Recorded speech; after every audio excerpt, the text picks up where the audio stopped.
एक राजा के राज्य में राजा का एक सलाहकार था जिसका नाम बलदेव था। बलदेव की समझदारी को देखकर राजा ने उसे एक गांव का मुखिया बना दिया था। बलदेव अपनी पत्नी रमा के साथ रहता था। उसके एक बेटा और एक बेटी थी। बेटा जो व्यापार के काम से परदेश गया हुआ था और बेटी अपने शिक्षा के लिए शहर गई हुई थी। गांव के लोग मुखिया के पास अपनी समस्याएं लेकर आते। एक दिन की बात है, एक बुढ़ा आदमी बलदेव के पास अपनी समस्या लेकर आया और बोला। मुखिया जी, मेहरबानी करके मेरी मदद कीजिए। मुखिया जी ने पूछा। ठीक है, पर यह बताओ कि तुम्हारी परेशानी क्या है। मुखिया जी, मेरी परेशानी यह है कि मेरे इस पड़ोसी ने मेरी मुर्गियां चुरा ली हैं। मैं एक गरीब आदमी हूँ और इतना गरीब हूँ कि मैं उसके बदले में और मुर्गियां नहीं खरीद सकता। मुखिया जी ने पड़ोसी से पूछा। और तुमको इसके बारे में क्या कहना है। मुखिया जी, मुझे नहीं मालूम कि यह आदमी क्या कह रहा है। मेरे पास बहुत सारी मुर्गियां हैं, पर उनमें से कोई भी मुर्गी इनकी नहीं है। इस बात का फैसला करना आसान नहीं था। मुखिया जी को ऐसे मामले सुलझाने में बहुत अच्छा लगता था। उसने कहा, मैं तुम लोगों का एक इम्तिहान लेता हूँ। जो भी वह इम्तिहान पास कर लेगा वही मुर्गियों का मालिक होगा। मैं जानना चाहता हूँ कि इस दुनिया में सबसे ज्यादा तेज चीज क्या है। जब तक तुम लोग इस सवाल का जवाब ना ढूंढ लो, यहाँ वापस मत आना। दोनों लोग सिर हिलाते हुए अपने अपने घर चले गए। अब इस बात का जवाब कौन दे सकता था। उस बूढ़े आदमी की एक बेटी थी आरती। वह जितनी सुंदर थी उतनी ही अक्लमंद भी थी। बुढ़ा जब घर वापस आया तो मुखिया जी का सवाल उसने अपनी बेटी से पूछा। तुरंत ही उसने अपने पिता के कान में कुछ फुसफुसाया जो उस मुखिया को खुश कर सकता था। अगली सुबह ही वह बुढ़ा मुखिया के घर की तरफ रवाना हुआ। मुखिया ने जब बुढ़े को देखा तो वह आश्चर्य में पड़ गया और बोला। अरे, क्या तुमको मेरे सवाल का जवाब मिल गया। जी मुखिया जी, यह कोई ज्यादा मुश्किल सवाल नहीं था। हाँ, तो फिर बताओ कि इस दुनिया में सबसे ज्यादा तेज चीज क्या है। मुखिया जी, समय। समय हमारे पास कभी भी काफी नहीं होता। यह हमेशा ही बहुत जल्दी चला जाता है और हमारी पकड़ में नहीं आता। जो हम करना चाहते हैं उसके लिए हमारे पास कभी भी समय काफी नहीं होता। बुढ़े के इस जवाब से तो मुखिया भी चौंकन्ना रह गया, क्योंकि उसको तो अपने आप पर भी यकीन नहीं था कि वह खुद भी इस सवाल का जवाब दे सकता था। उसने बुढ़े से पूछा। इस सवाल के जवाब में तुम्हारे किसने सहायता की। किसने बताया तुमको। किसी ने नहीं मुखिया जी, यह मेरे अपने शब्द हैं। मुझे किसी ने कुछ नहीं बताया। तुम मुझे सच नहीं बता रहे हो। इसके लिए क्या तुम जानते हो कि मैं तुम्हें सजा भी दे सकता हूँ। ये सुनकर बुढ़ा डर गया। वह आगे झूठ नहीं बोल सका। इस सवाल का जवाब मेरी बेटी आरती ने मुझे बताया है। वह एक बहुत ही समझदार लड़की है। लगता है कि वह बहुत अक्लमंद लड़की है। मैं उनसे मिलना चाहता हूँ। जी ठीक है मुखिया जी, मैं कल ही अपनी लड़की को आपके पास लेकर आऊंगा। अगले दिन ही वह बुढ़ा अपनी बेटी को मुखिया जी के पास ले आया। मुखिया जी तो पहले ही उसकी अक्लमंदी का सिक्का मान गया था और उसको देखकर तो वह उसकी सुंदरता का भी सिक्का मान गया और बोला। तुम बहुत अक्लमंद हो और साथ में सुंदर भी। यह मेरे लिए बड़ी इज्जत की बात होगी अगर तुम मेरे बेटे के साथ शादी कर लो। आरती ने जवाब दिया। मुखिया जी, जैसी मेरे पिता आज्ञा करेंगे मैं वैसा ही करूंगी। बोला भाई, क्या तुम अपनी बेटी की शादी मेरे बेटे से करवाओगे। यह बात बोलकर तो आपने मेरे घर की इज्जत ही बढ़ा दी। हमारी हाँ है। हालांकि मुखिया जी इस बात से बहुत खुश था कि उसको इतनी सुंदर और अक्लमंद बहू मिल जाएगी, पर वह उससे डरा हुआ भी बहुत था, क्योंकि वह वाकई बहुत अक्लमंद थी। वह नहीं चाहता था कि वह उसके पास आने वाले मामलों में दखल दे। वह अपनी इज्जत को, जो इसको अपनी अक्लमंदी की वजह से मिली हुई थी, किसी से बांटना नहीं चाहता था, अपनी पत्नी से भी नहीं। तो मुखिया जी ने उससे कहा, जो कुछ भी मेरे घर में है वो सब तुम्हारा है, पर तुम्हारे लिए मेरे घर में बस एक ही नियम होगा कि तुम मेरे सामने आए हुए मामलों में कोई दखल अंदाजी नहीं दोगी। अगर तुमने यह नियम तोड़ा तो मैं तुमको तुम्हारे पिता के घर भेज दूंगा। जी ठीक है, आप जैसा बोलोगे मैं वही करूंगी। कुछ दिन के बाद जब मुखिया जी का लड़का व्यापार करके परदेश से अपने घर आया, तो मुखिया जी ने अपने लड़के की शादी आरती से कर दी। कुछ समय तक तो सब ठीक चलता रहा। मुखिया जी के पास लोग अपने मामले लेकर आते और वह उनको सुलझाया करता, और आरती अपने घर के काम में लगी रहती। अक्सर वो मुखिया जी के फैसलों को ठीक ही मानती थी। एक दिन मुखिया जी ने दो लड़कों को एक पहेली दी, जो अपने खेती की जमीन के लिए लड़ रहे थे, जो सचमुच में खेत का मालिक था।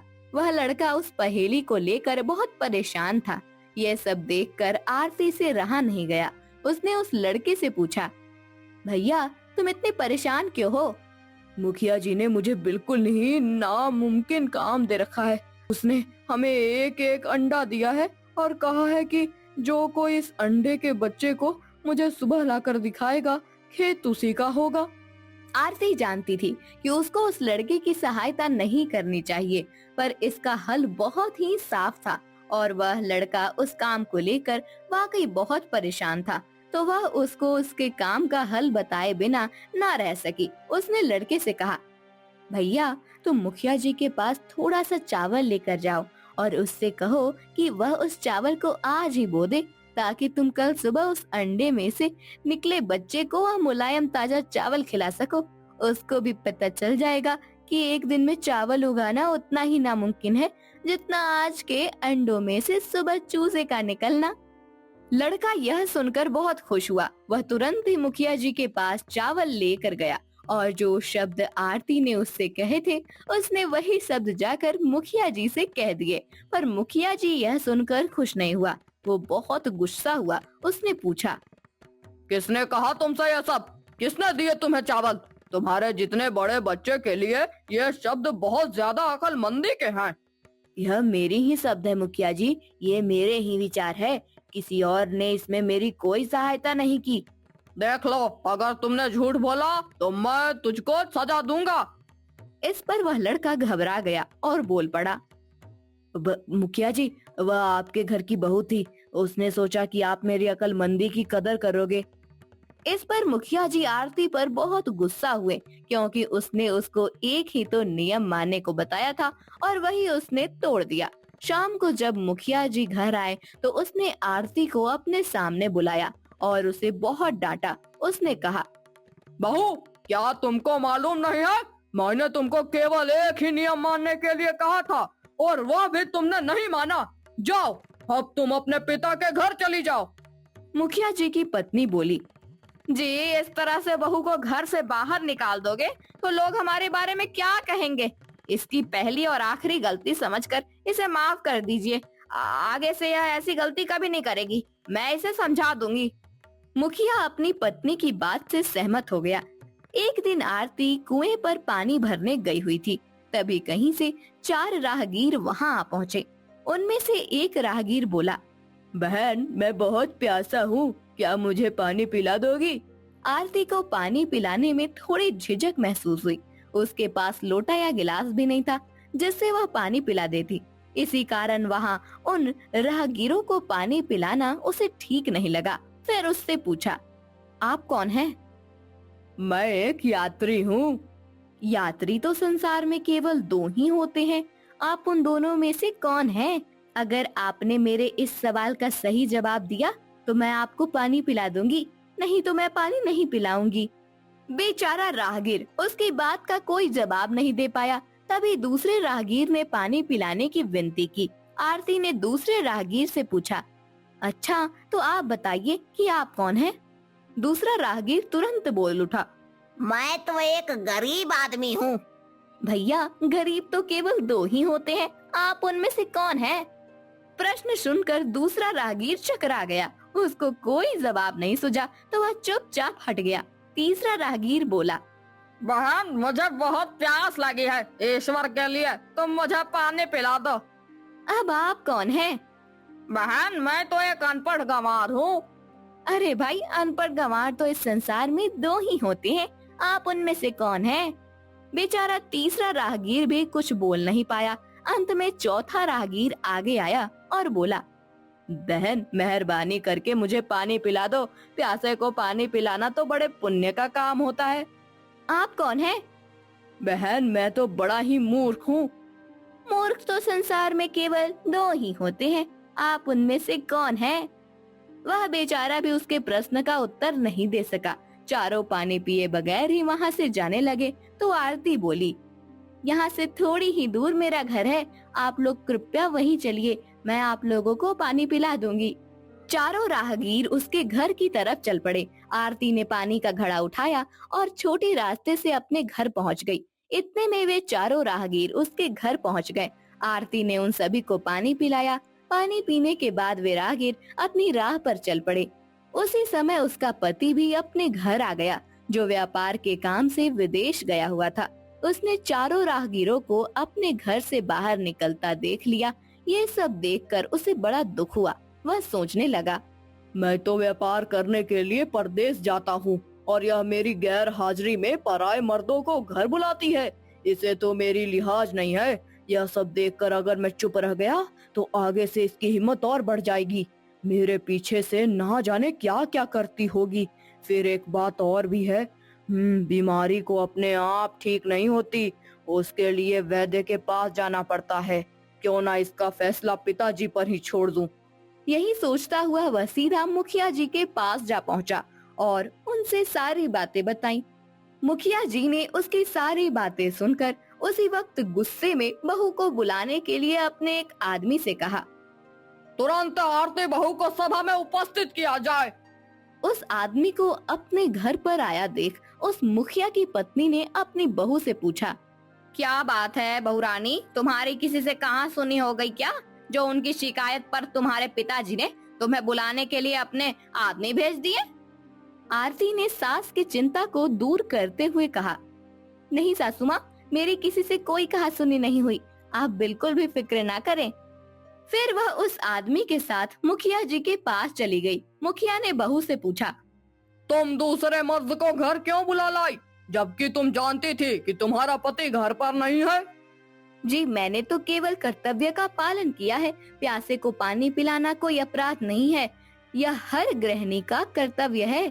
जब मैं कुएं पर पानी भरने गई थी तब तन पर मेरे कपड़े अजनबियों के सामने उपस्थित होने के नहीं थे, इसी कारण उन राहगीरियों को कुएं पर पानी नहीं पिलाया। उन्हें बड़ी प्यास लगी थी और मैं उन्हें पानी पिलाना चाहती थी, इसलिए उनसे मैंने मुश्किल प्रश्न पूछे और जब उनका उत्तर नहीं दे पाए तो उन्हें घर बुला लाई। घर पहुंचकर ही उन्हें पानी पिलाना उचित था।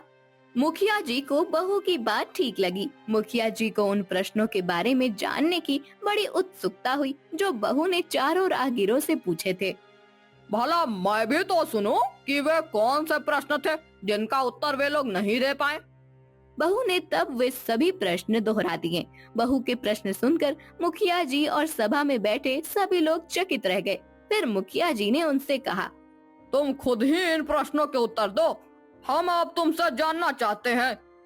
जी मेरे पहले प्रश्न का उत्तर है कि संसार में सिर्फ दो ही यात्री हैं, सूर्य और चंद्रमा। मेरे दूसरे प्रश्न का उत्तर है कि बहू और गाय इस पृथ्वी पर ऐसे दो प्राणी हैं जो गरीब हैं। अब मैं तीसरे प्रश्न का उत्तर सुनाना चाहती हूँ। हर इंसान के साथ हमेशा अनपढ़ गंवार की तरह जो हमेशा चलते रहते हैं वह भोजन और पानी है। चौथे आदमी ने कहा था कि वह मूर्ख है और जब मैंने उनसे पूछा कि मूर्ख तो दो ही होते हैं, तुम उनमें से कौन से मूर्ख हो, तो वह उत्तर नहीं दे पाया। इतना कहकर वह चुप हो गई। मुखिया जी ने बड़े आश्चर्य से पूछा, क्या तुम्हारी नजर में इस संसार में दो ही मूर्ख हैं? जी हाँ, इस घड़ी इस समय मेरी नजर में सिर्फ दो ही मूर्ख हैं। तुरंत बताओ कि वो दो मूर्ख कौन हैं? मेरे जवाब को सुनकर आपको बुरा लगेगा, इसलिए अगर मेरी जान बख्श दी जाए तो मैं इसका उत्तर दूं।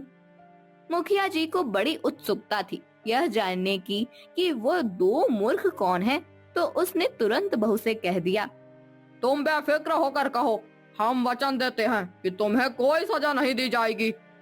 पहले मूर्ख तो मेरे पति जी हैं, जिन्होंने पूरी बात जाने बिना ही अपनी पत्नी की शिकायत अपने पिता से की। अगर इन्हें शक हुआ ही था तो यह पहले मुझसे पूछ तो लेते, मैं खुद ही इन्हें सारी बात बता देती। इस तरह घर परिवार की बेइज्जती तो नहीं होती। उसके पति को अपनी गलती का एहसास हुआ। मुखिया जी ने तब पूछा, और दूसरा मूर्ख कौन है? दूसरा मूर्ख खुद इस गांव का मुखिया है, जिन्होंने अपनी बहू की मान मर्यादा का जरा भी ख्याल नहीं किया और बिना सोचे समझे बहू को भरी सभा में बुला लिया। बहू की बात सुनकर मुखिया जी पहले तो क्रोध से आग बबूला हो गया, परंतु तभी सारी बातें उसकी समझ में आ गई। सब समझ में आने पर मुखिया जी ने बहू से माफी मांगी और कहा, आज तुमने मेरी आंखें खोल दी बेटी। आज से तुम मेरी जगह गांव वालों की समस्याओं का निपटारा किया करना, क्योंकि तुम अत्यंत बुद्धिमान हो।